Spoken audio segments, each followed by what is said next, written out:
En Mega Noticias 3 de la tarde los invito a que vayamos a nuestra mesa de análisis.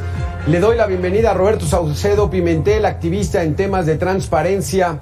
¿Cómo estás, Roberto? Qué gusto saludarte. Creo que hay un problema con el audio. Te escuchamos perfectamente, Roberto. ¿Me escuchan ahí? Ahí estás, sí, te escuchamos. ¿Qué tal? Muy buenas tardes, Alberto. Qué gusto, ya estamos al aire. Roberto, pues bueno, el tema de hoy es escándalos, denuncias, evidencias, pruebas, y en México no pasa nada. Entonces, esa es una impunidad que tiene acostumbrada a toda la gente en este país. Particularmente quiero que hablemos de la corrupción del pasado. ¿Qué pasa con esa corrupción del pasado? ¿Se comprometieron a erradicarla? ¿Se ha erradicado, Roberto? No, bueno, desgraciadamente pareciera que el tema de la corrupción ya es un tema cultural en México, lo cual no debería ser. Y los remedios que se han creado a través de los gobiernos no están dando resultados. El que tenemos más novedoso es el Sistema Nacional Anticorrupción y sus réplicas o copias en los estados, que son los sistemas estatales anticorrupción. Esta es la fórmula que ofreció Enrique Peña Nieto después de aquellos escándalos que hubo tan fuertes en su sexenio de varios gobernadores de la Casa Blanca. Pues la respuesta fue crear esto. Se nos vendió como una alternativa viable porque aparentemente ahí iba a estar metida la sociedad civil a través de los comités de participación ciudadana. Bueno, pues yo creo que podemos hacer un corte ya a estas alturas. Estamos ya en el 5º año de este sistema, 5 años que lo estrenamos. Y efectivamente los resultados han sido magros, si no es que totalmente decepcionantes.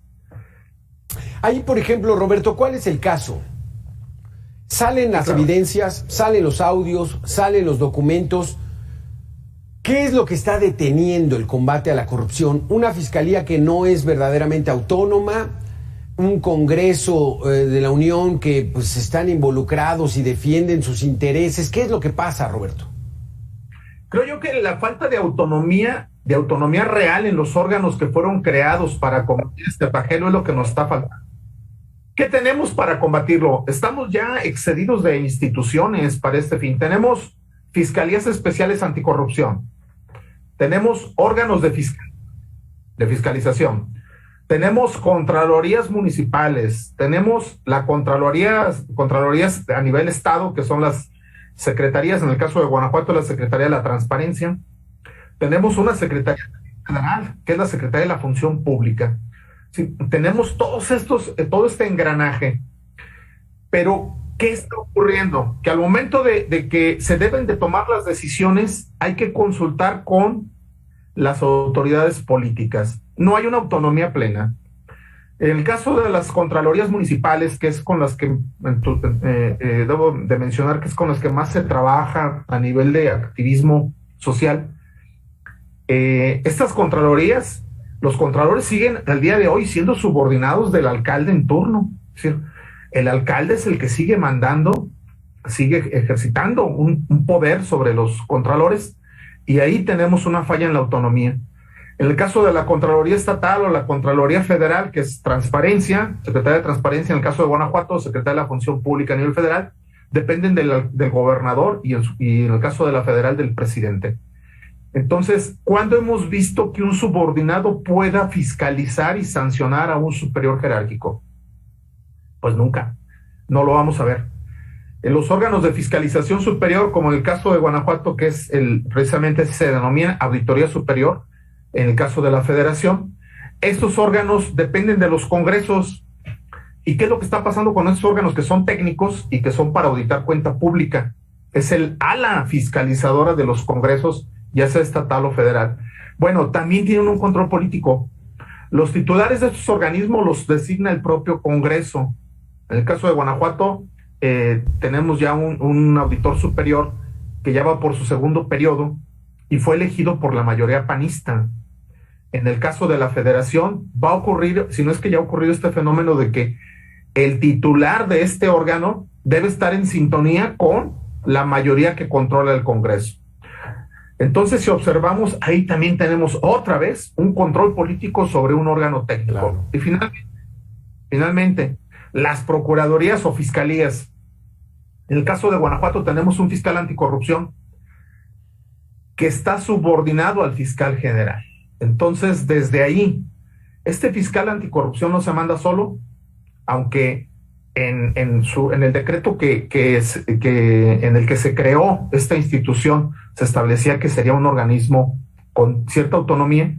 La realidad es que cuando a la autonomía ya le agregas algún adjetivo, ya no es autónomo, ¿no? Cuando te dicen, este es un órgano con autonomía técnica y de gestión, bueno, pues ya no es autónomo, porque ya le estás poniendo ciertas limitantes. Entonces, este órgano depende del fiscal general. No se va a ejercitar ninguna acción penal si no es con el visto bueno del fiscal general. Y el fiscal general también debe su puesto al Congreso y al gobernador en turno. Entonces, si observamos, es un juego maquiavélico. Sí. Es un juego maquiavélico. Vamos a ver, y ya está ocurriendo algunas acciones de perseguir corruptos, pero son corruptos de un nivel muy bajo, de un nivel operativo. Los cerebros, los corruptos de cuello blanco, esos son intocables. Aquí lo que estás tratando de explicar, Roberto, y nos queda claro, es de que el andamiaje de la clase política es perfecto. O sea, es una dictadura perfecta, porque todos tiran sus redes de complicidades y cuando hay que rendir cuentas, entre ellos mismos se protegen. ¿Así es nuestro sistema político? Así es, así opera. Mira, es algo que la clase política no lo va a reconocer, pero en plática de café, ya en corto, en el Congreso del Estado, por ejemplo, aquí de Guanajuato, sí tengo la posibilidad de comentarte cómo se negociaban los asuntos álgidos. Por ejemplo, había auditorías muy fuertes donde se señalaban actos de corrupción de alcaldes del PRI, y por otro lado teníamos en el otro cajón igual auditorías muy fuertes contra alcaldes del PAN. Bueno, al momento en que pasa al Congreso se negocian y se dice algo así como, a ver, yo te perdono esta de tu alcalde, tú perdóname esta del mío, sí. Y van negociando cuáles asuntos pueden salir al ya un escenario de verdadera sanción. Los demás se quedan abajo del tapete. Claro. Eso ocurre. Y es el problema, que tenemos clase política metida en toma de decisiones de combate a la corrupción. Y luego finalmente el organismo que se creó a nivel estatal y a nivel nacional y en todos los estados, el famoso sistema anticorrupción, sistema nacional y los sistemas locales. Puedo hablarte del sistema local, que es el que conozco. Es un sistema en donde se elige cada año un representante que viene de la sociedad civil, en teoría. Este representante lo elige una comisión de selección y a su vez esta comisión de selección la elige el Congreso. Entonces, quienes están llegando a estos puestos son gente que está de alguna manera controlada para que no haga ningún ruido. Ustedes observen a nivel mediático qué golpe ha dado el sistema, en este caso, por ejemplo, de Guanajuato, el sistema nacional, el sistema estatal anticorrupción a través de la Comisión Estatal Anticorrupción. No da un solo caso. Se dedican a dar cursos. Es lo que están pregonando, dar cursos de capacitación para que la gente se porte bien, los servidores públicos. Se dedican a hacer concursos, ensayos. Últimamente sacaron la vacilada de hacer una especie de diagnóstico en las escuelas para saber si los niños, los educandos, están percibiendo una adecuada educación para que cuando sean adultos ya no sean corruptos. Yo no digo que esté mal, pero destinar en este momento recursos que están muy limitados a eso, pues yo creo que eso es un desperdicio. Claro. Ellos deberían de estar enfrentando también en este momento actos de corrupción y se niegan a hacerlo. La ley que creó al Comité de Participación Ciudadana aquí en Guanajuato efectivamente les dio muy pocas herramientas, pero nada impide que como ciudadanos ellos puedan presentar denuncias administrativas, denuncias penales, y sin embargo no lo quieren hacer. Claro. No lo quieren hacer, y ustedes observarán en sus perfiles de redes sociales, aparecen ahí estos integrantes tomándose fotos con los servidores públicos a los que deberían estar señalando, fiscalizando, buscando que realmente cambien las cosas. Eso es lo que está pasando. Qué terrible, Roberto Saucedo, este panorama que hay. al menos en Guanajuato. Déjame, Roberto Saucedo, que le demos la bienvenida a Ángeles Estrada, directora ejecutiva de la Iniciativa de Transparencia y Anticorrupción del TEC de Monterrey. ¿Qué tal, Ángeles? Muy buena tarde. Muy buenas tardes a los dos, muchas gracias. Ángeles, lo que platicamos con Roberto es de que la estructura, la superestructura de nuestra clase política está perfectamente cohesionada para que no se persigan entre ellos y acusen a funcionarios pequeños, y sí, era un ladrón, César Duarte, Javier Duarte, Roberto Sandoval, el Bronco en Nuevo León, en fin, todos salen casos de corrupción, pero no hay un remedio. Esto no se mejora. ¿A qué se debe, Ángeles? ¿A que no se aplica la ley, no hay sanciones ejemplares o no se puede simplemente? Creo que es una combinación, Alberto, de varias cosas. Sin duda, la parte relacionada con la falta de sanciones, es decir, con los niveles de impunidad que existen en nuestro país, especialmente en delitos o en faltas relacionadas con corrupción, es altísimo.